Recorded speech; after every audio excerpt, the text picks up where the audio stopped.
biasa ya mati ya beberapa menit wih banget iya nih bro gila ini gue bilang kelas kelas ini bener nggak tahu keren banget ya sepi ya ya tapi nanti telepon cewek kan jelasin tuh kemarin kan saya kan gitu ya ya ya halo Kang Nabi ini dong teman-teman kita gimana ini ya ini juga ya udah sih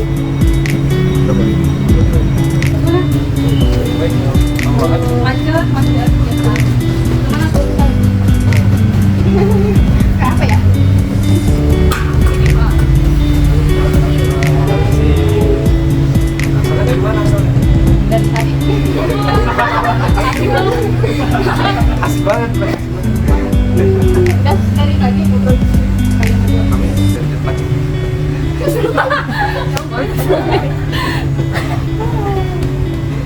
doang kayak gitu terus kan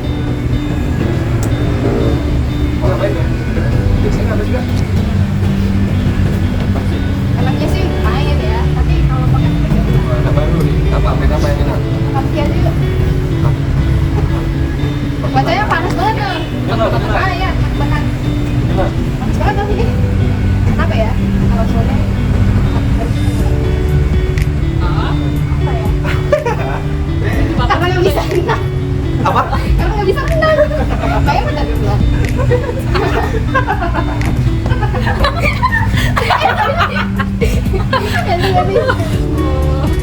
gantian lah boleh aku deh apa nih ayo apa ini banyak kayaknya udah tahu nih tadi apa ya kayak beri salah nyerah ya kayu enggak kalau caranya dimasukin mie ayam ternyata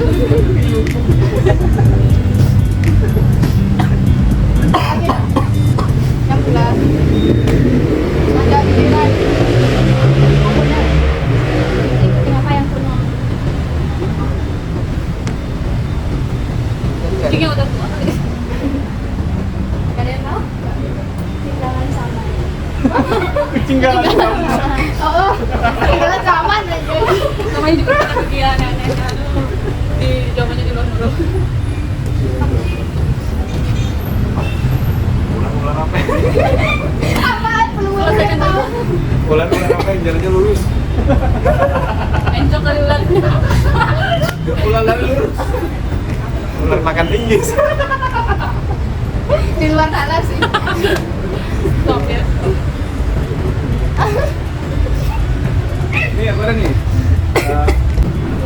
apa ya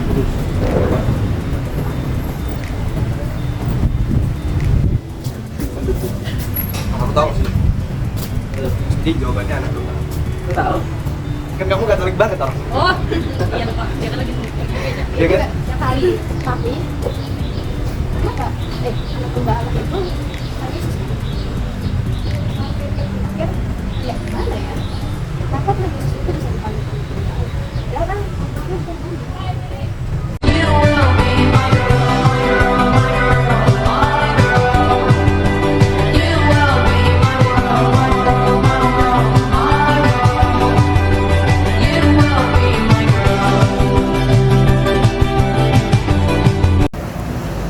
Halo teman-teman, ada yang tahu nggak latar belakang gelar Yesus sebagai anak domba Allah itu apa? Nah, latar belakang gelar Yesus sebagai anak domba Allah terdapat dalam kitab Yesaya bab 53 ayat 7. Menubuatkan tentang Mesias yang seperti domba yang dibawa ke pembantaian. Lalu terdapat juga dalam kitab Yeremia bab 11 ayat 19 menubuatkan tentang Mesias yang seperti anak domba yang jinak yang dibawa untuk disembelih. Lalu simbolisme domba dalam kitab Kejadian bab 22 ayat 8, Allah menyediakan seekor domba jantan untuk menggantikan Ishak ketika Abraham diperintahkan Allah untuk mengorbankannya. Nah, dari peristiwa ini menandakan kesediaan Allah untuk menyediakan korban pengganti bagi dosa manusia. Nah, teman-teman, tadi kita sudah mendengarkan penjelasan mengenai latar belakang anak domba Allah dalam Perjanjian Lama. Sekarang saya ingin membagikan latar belakang gelar Anak Domba Allah dalam Perjanjian Baru. Teman-teman, gelar Anak Domba Allah dalam Perjanjian Baru digunakan untuk menggambarkan Yesus sebagai korban yang pertama dan sempurna untuk menebus dosa. Ini merujuk pada Yesus yang adalah korban yang sempurna untuk membayar tebusan dosa bagi semua orang yang percaya dan mengikuti Yesus. Gelar ini terdapat dalam Injil Yohanes bab 1 ayat 29 dan ayat 36 yang mengatakan bahwa Yesus sebagai Anak Domba Allah. Nah, teman-teman, gelar Anak Domba Allah ini digunakan secara luas dalam doa-doa Katolik dan juga dalam perayaan Ekaristi. Lalu, apa makna gelar Yesus sebagai Anak Domba Allah itu? Makna yang pertama adalah korban penebus dosa. Ini makna yang utama. Domba melambangkan kesucian dan kepolosan, sedangkan penyembelihannya melambangkan pengorbanan. Yang kedua adalah kesetiaan dan ketaatan. Domba dijuluki sebagai hewan yang setia dan taat dan juga penurut. Gelar Anak Domba Allah ini menunjukkan Yesus yang setia dan taat kepada Allah Bapa bahkan sampai mati di kayu salib. Makna yang ketiga adalah kesucian dan kepolosan. Domba yang akan dipersembahkan harus tanpa cacat. Ini melambangkan Yesus yang hidup tanpa dosa dan merupakan perwujudan kasih Allah. Makna yang keempat adalah penggenapan nubuat Perjanjian Lama. Dalam Perjanjian Lama berisi beberapa nubuat tentang seorang Mesias yang akan datang sebagai Anak Domba Allah. Dalam konteks ini, Yesus dilihat sebagai penggenap nubuat ini. Makna yang kelima adalah harapan dan keselamatan. Pengorbanan Yesus sebagai Anak Domba Allah ini memberikan harapan dan kesempatan bagi manusia untuk memperoleh pengampunan dosa dan keselamatan kekal. Nah, selanjutnya yaitu relevansi Anak Domba Allah di masa sekarang. Yang pertama yaitu pengingat pengorbanan dan kasih Allah.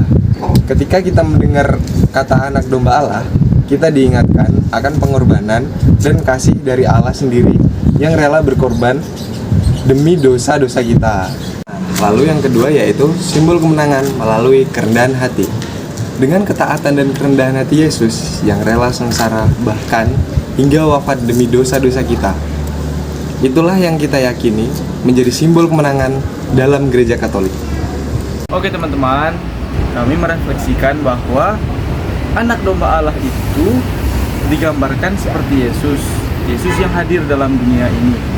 Nah, itu sangat memudahkan kita untuk lebih mengenal dan memahami siapa itu Yesus. Karena kita juga pasti pernah ya, atau mungkin seringlah melihat domba atau anak domba gitu. Jadi kita mudah untuk menggambarkan Yesus. Nah, itu juga sangat membantu kita untuk memahami dan mengerti bahwa bagaimana cara Yesus datang ke dunia, bagaimana cara Yesus melayani, bagaimana Yesus juga dengan kehidupannya yang digambarkan oleh Anak Domba Allah itu. Mungkin itu refleksi yang bisa kami bagikan dalam kelompok kami melalui perbincangan singkat kami tadi. Terima kasih.